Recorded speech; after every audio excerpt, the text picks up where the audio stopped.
بسم الله الرحمن الرحيم عم يتساءلون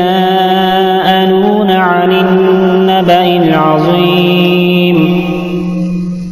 الذي هم فيه مختلفون كلا سيعلمون ثم كلا سيعلمون ألم نجعل الأرض مهادا والجبال أوتادا وخلقناكم أزواجا وجعلنا نومكم سباتا وجعلنا الليل لباسا وجعلنا النهار معاشا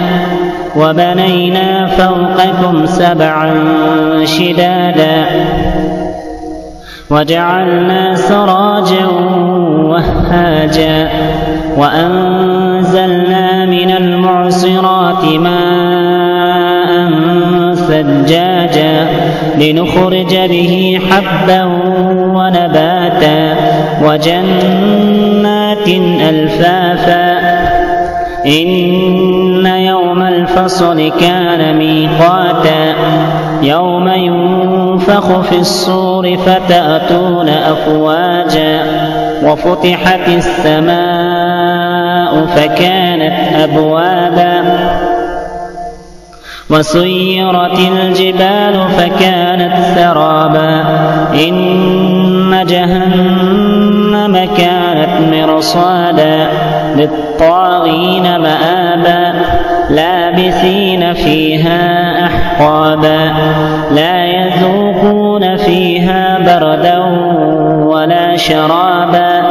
إلا حميما وغساقا جزاء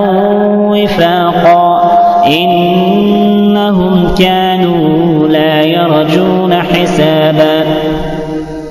وكذبوا بآياتنا كذابا وكل شيء أحصيناه كتابا فذوقوا فلن نزيدكم إلا عذابا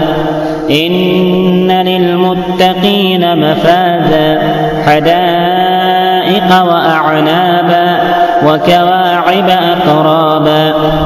وكأسا دهاقا لا يسمعون فيها لغوا ولا كذابا جزاء من ربك عطاء حسابا رب السماوات والأرض وما بينهما الرحمن لا يملكون منه خطابا يوم يقوم الروح والملائكة صفا لا يتكلمون